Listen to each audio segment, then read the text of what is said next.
When Cooper Lang limped back to the ranch, everyone believed he'd lost forever. Why did a little girl whisper his name like she'd been waiting for a ghost? The iron wash basin crashed onto the porch with a sharp clang. Smoke drifted from the chimney as Cooper's hand tightened around his revolver. A little girl in a faded red scarf peeked through the doorway, while a woman stepped in front of her without hesitation. The autumn wind carried the scent of fresh bread across land that should have been abandoned. Who had been living his life while he was gone? Share where you're watching from, and let's ride into this story together.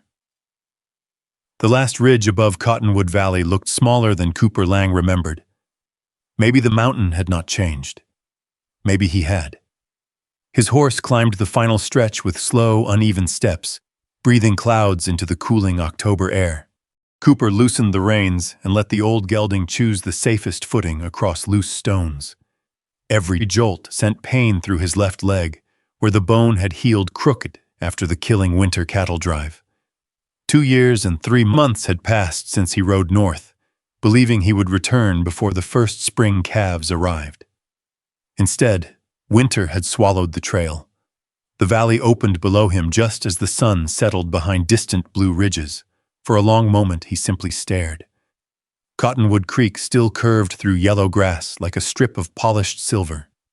The windmill near the Miller place still turned with its slow, familiar groan. Beyond the creek stood the Lang Ranch. He expected silence. He expected broken fences leaning toward the ground. He expected empty corrals. Most of all, he expected the house to look abandoned, as though Annie had carried every warm memory away when she died. Instead, a thin ribbon of gray smoke rose from the chimney. Cooper frowned. He blinked once, convinced the fading light was playing tricks on him. Smoke. Fresh smoke. His horse lifted its head, smelling wood burning somewhere ahead. Cooper's grip tightened around the saddle horn. That can't be. He nudged the gelding downhill. Each step brought another surprise. Fence posts stood straight where winter storms should have knocked them flat. Fresh rails had replaced the old split cedar along the western pasture. The north field, the one Annie had dreamed of planting before sickness claimed her, shimmered beneath rows of healthy wheat already turning gold. Someone had worked this land. Worked it hard. His throat tightened.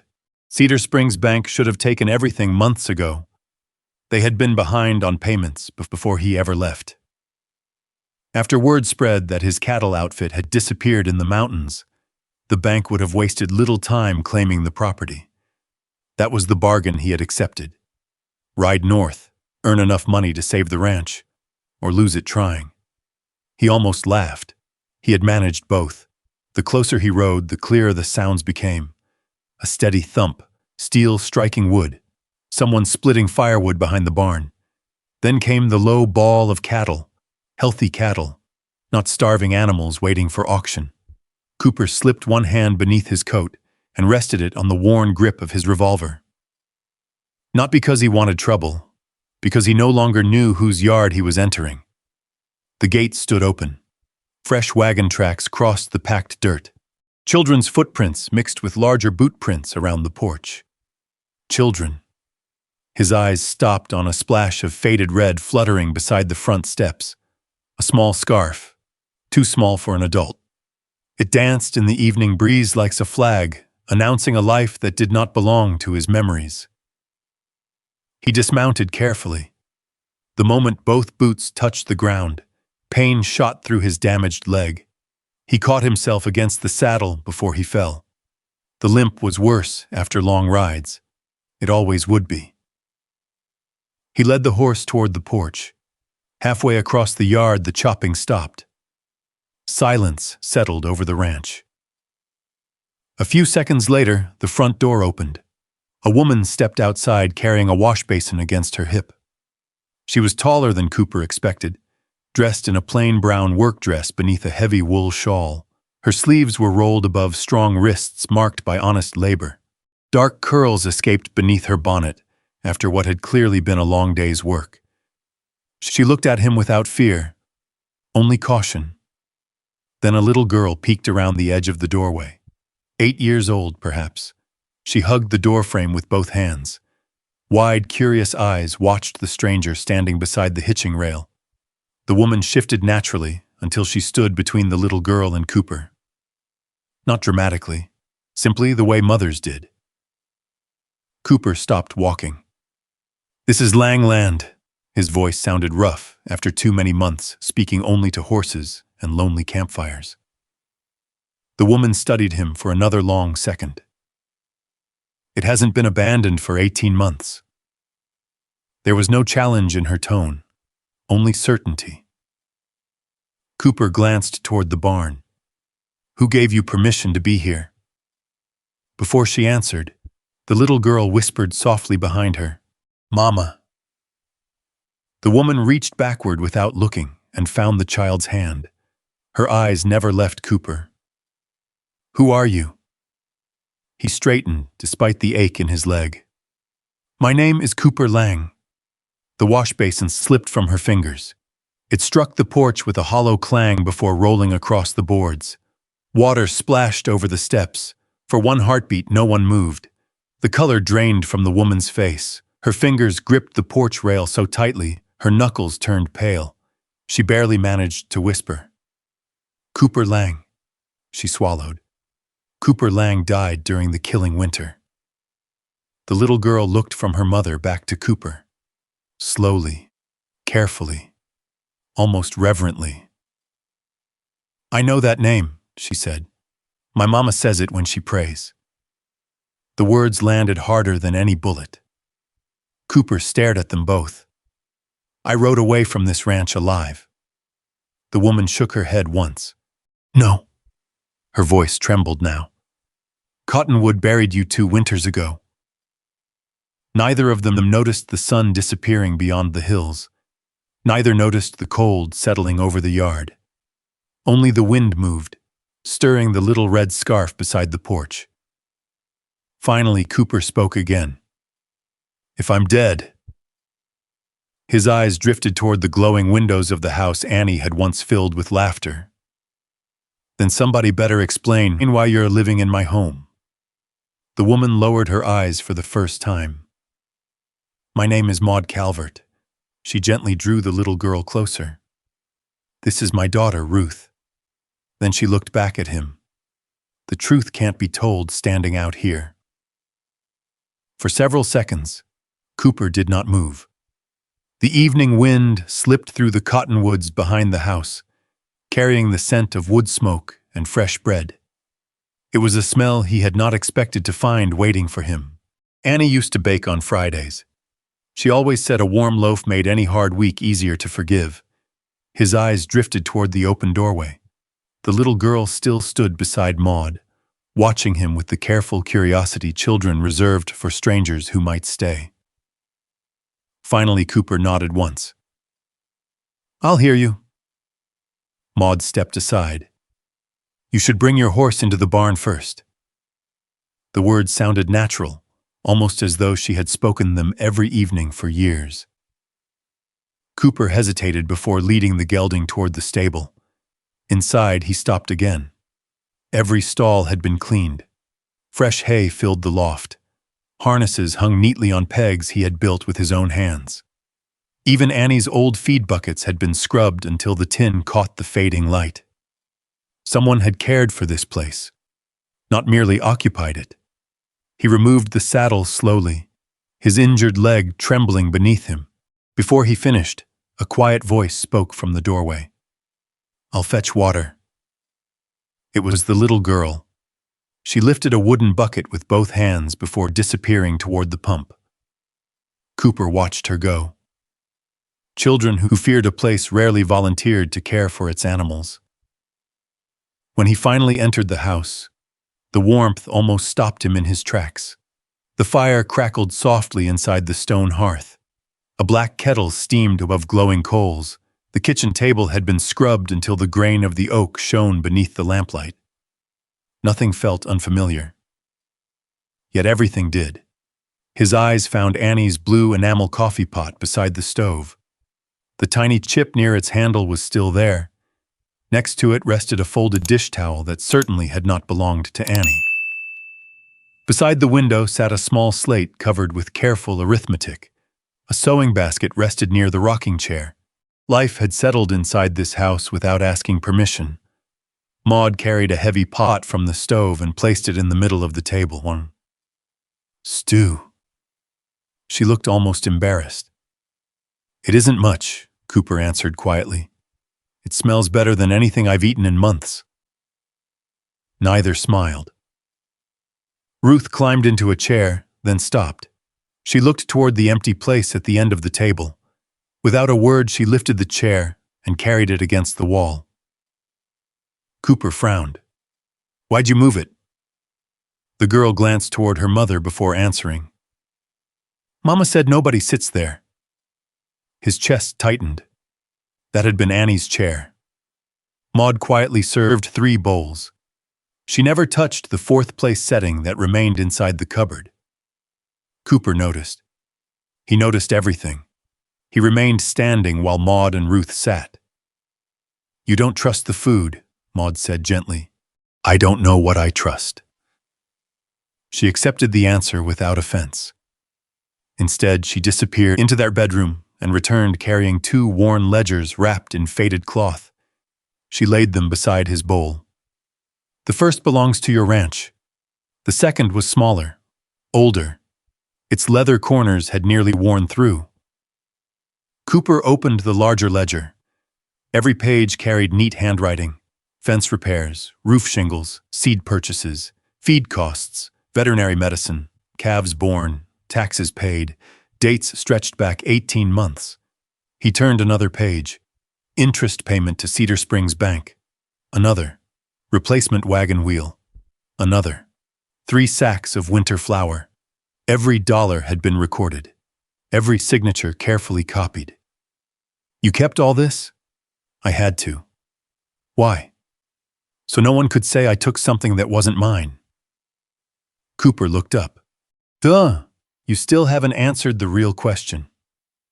Maud slowly untied the ribbon around the second ledger. Instead of account books, it held folded papers, carefully preserved. She selected one yellowed receipt and pushed it across the table. Read the signature. Cooper unfolded it. The paper had been issued 7 years earlier by a county bank 2 counties east. Balance paid in full. He stared at the bottom. His own handwriting looked back at him. Cooper Lang. He frowned. I've never been here. You have. I would have remembered. No. Her voice remained calm. You remembered paying a debt. She paused. You never remembered whose debt it was. Silence settled over the room. Only the fire answered. Maud folded her hands together. My first husband died after a logging accident. She spoke without tears, as though sorrow had been polished smooth by time. I had Ruth. She wasn't even walking yet. The bank planned to take my farm before winter. They said a widow with no husband couldn't keep up the payments. They questioned whether my little girl ought to stay with me. Ruth lowered her eyes. She had heard the story before, many times. I never met the man who paid what I owed. Maud looked directly at Cooper. He refused to give his name. The banker only said someone passing through town believed every child deserved to sleep in her own home. She touched the receipt. Later I found your signature. Cooper searched his memory. He remembered selling horses. He remembered Annie standing beside him outside a feed store.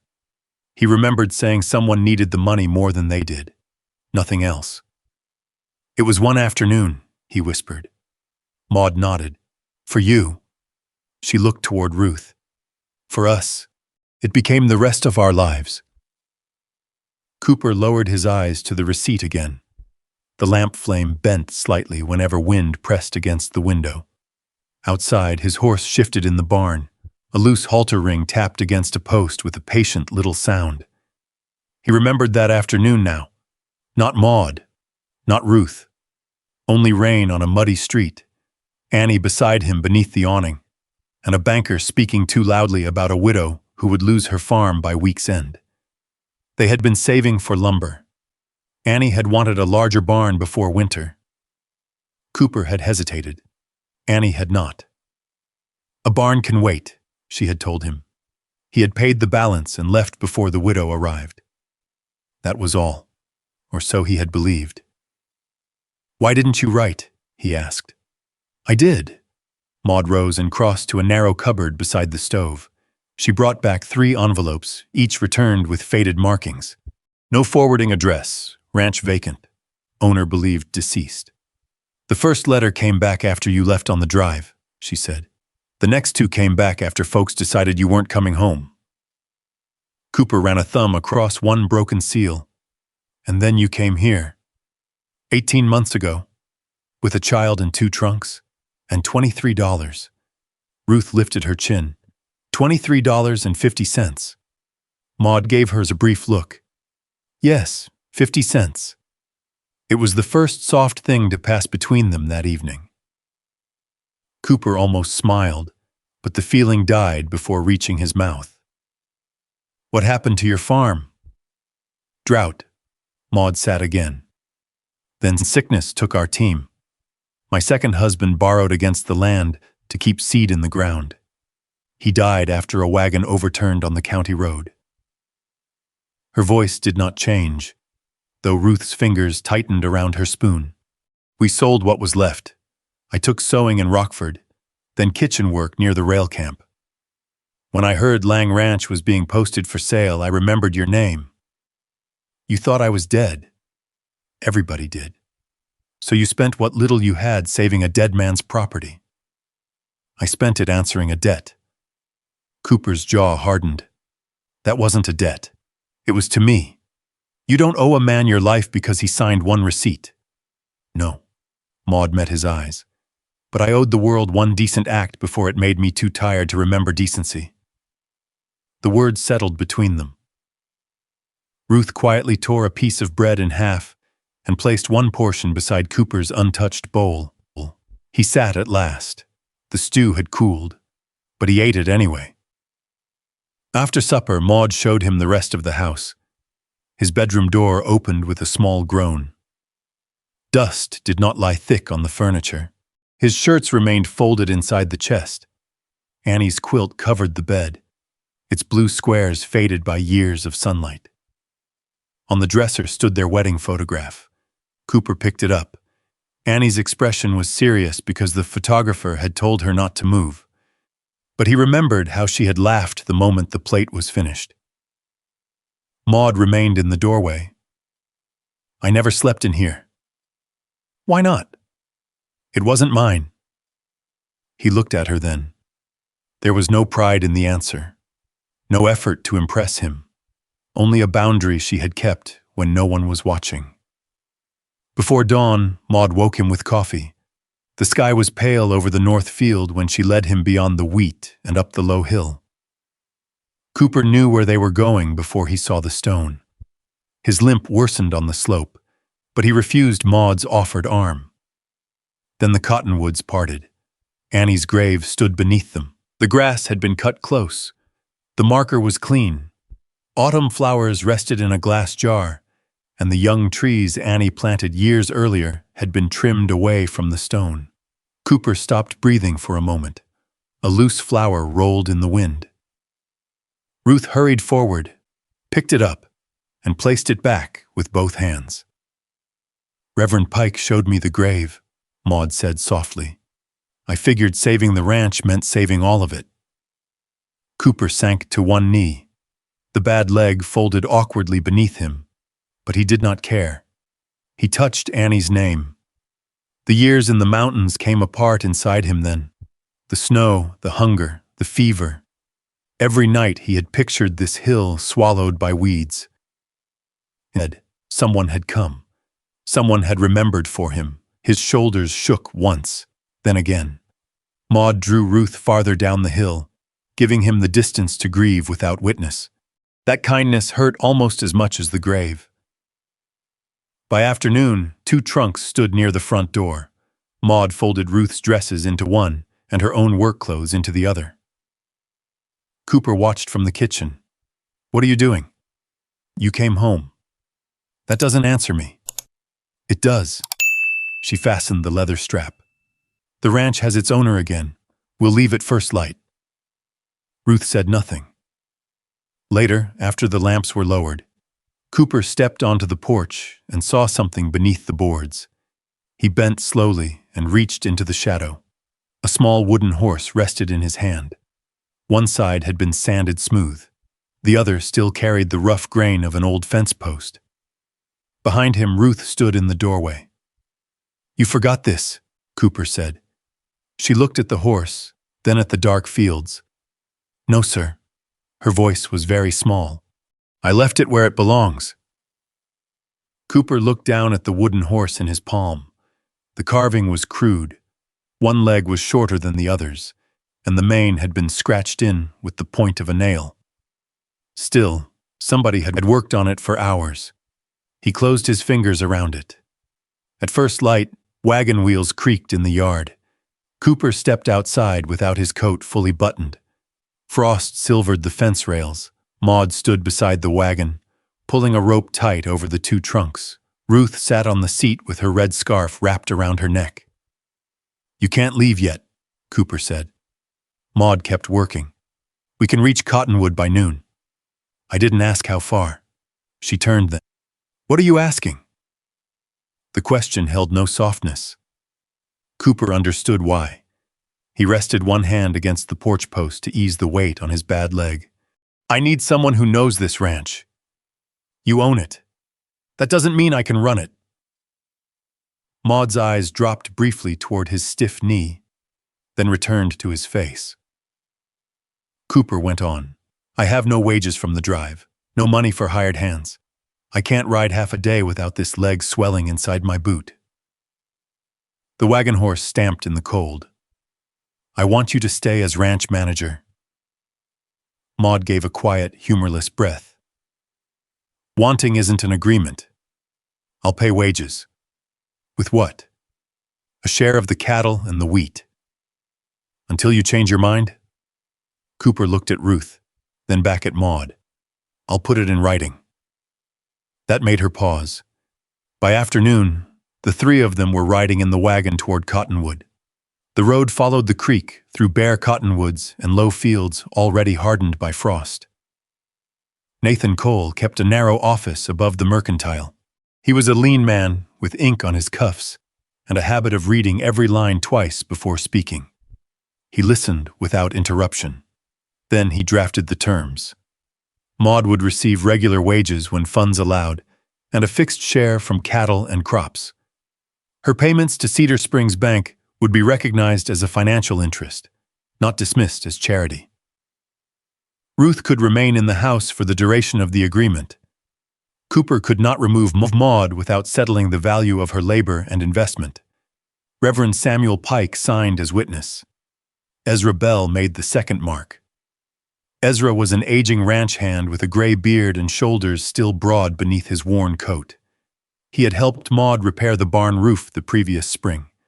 When Cooper offered his hand, Ezra looked at it before taking it.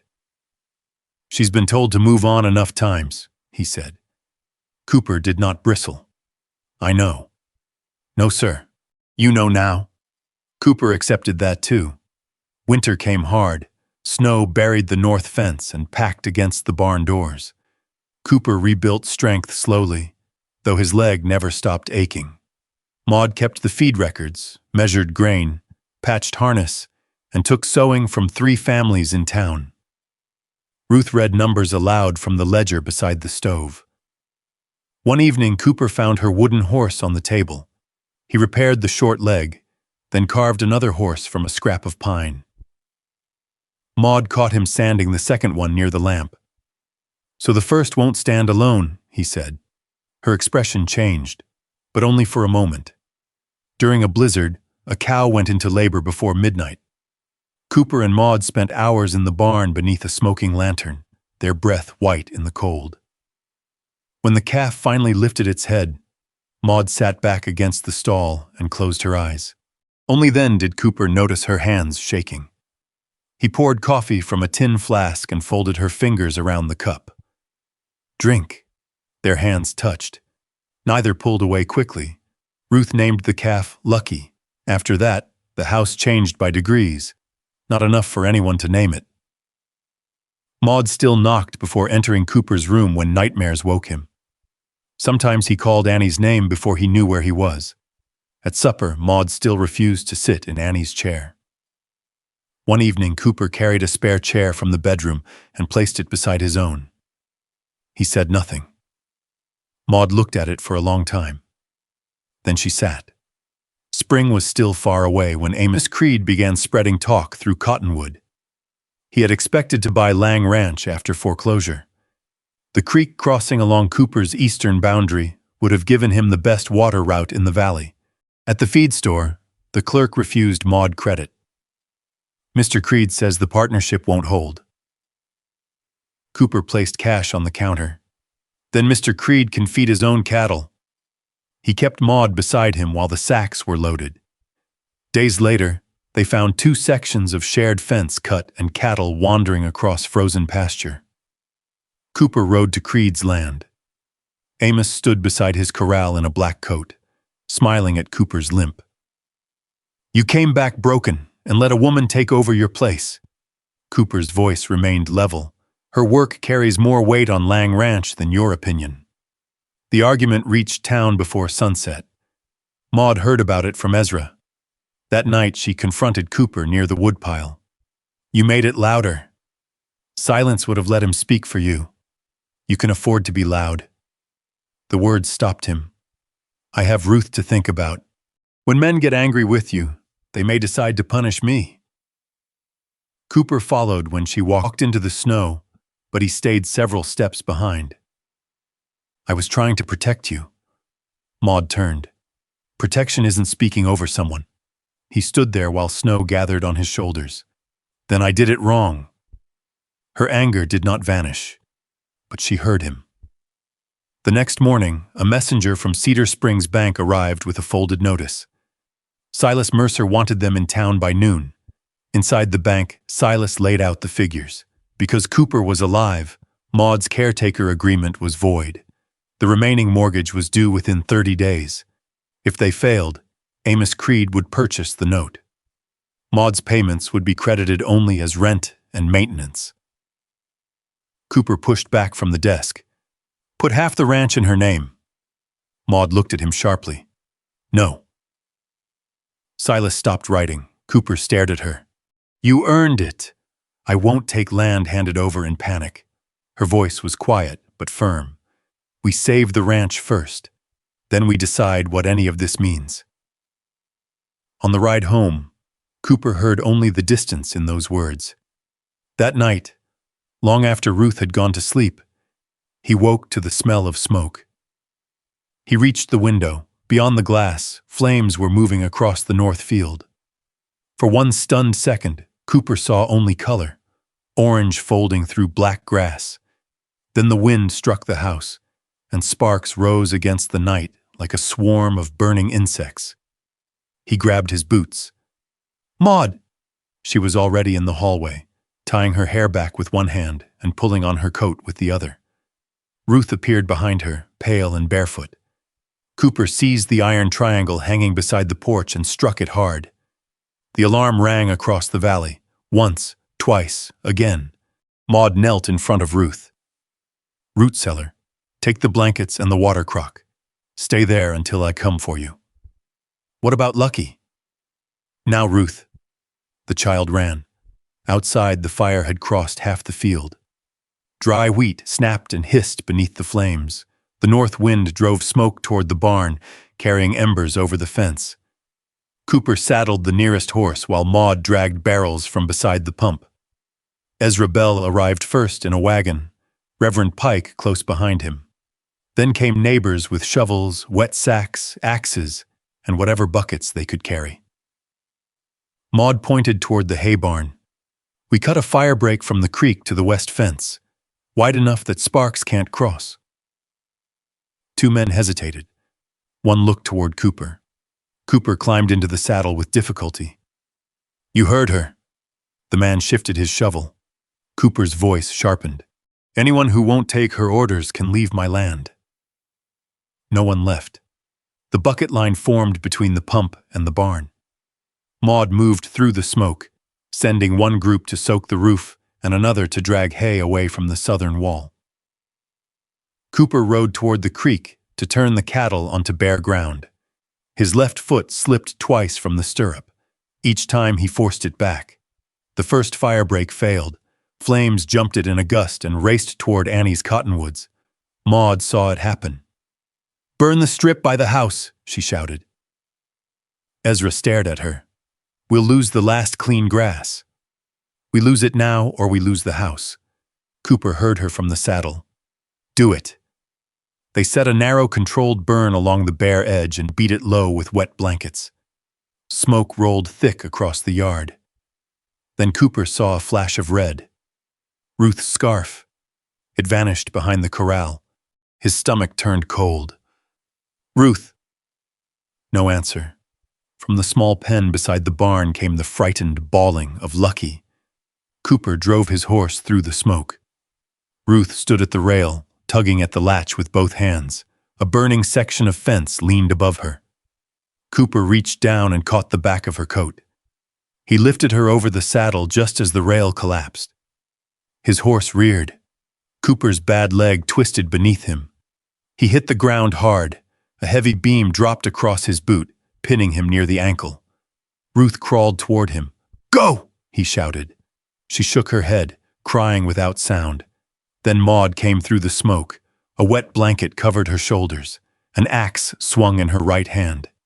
She pushed Ruth behind her, struck the beam once, then again. The wood cracked, but did not release him. Ezra appeared through the haze and pulled Ruth away. Maud raised the axe a third time. The beam split. Cooper dragged his leg free.